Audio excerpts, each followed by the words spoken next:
It's clear that the goal of the United States tariffs on automobiles was to give American production a leg up.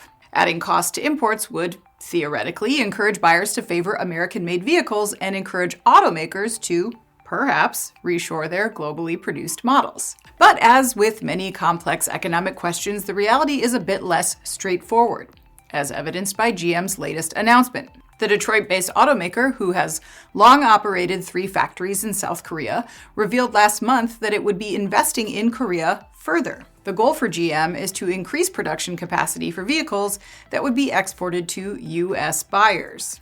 GM's Chevrolet Trax and Trailblazer, as well as the Buick Envista and Encore GX, are currently produced across 3 factories in Korea, which employ some 12,000 workers and churn out about 460,000 vehicles annually. Recently, GM said it would invest $600 million in the plants, in hopes of reaching an annual production target of 500,000 vehicles. And because these vehicles would be assembled 90% overseas, then each would come saddled with an extra $2,000 in tariff-related costs for GM. But a report in the Wall Street Journal concluded that moving this production to the United States would add $3,000 in cost to each vehicle, and it would take several years to build the plant or plants needed to produce them. Add to that the reworking of the supply chains and, of course, the ongoing higher labor costs that American workers would require, and you've got yourself a bit of a reshoring math problem. GM said that it predicts tariffs will bring an expense of up to $4 billion this year, though it's clear the pressure isn't enough to budge the automaker from a cost calculation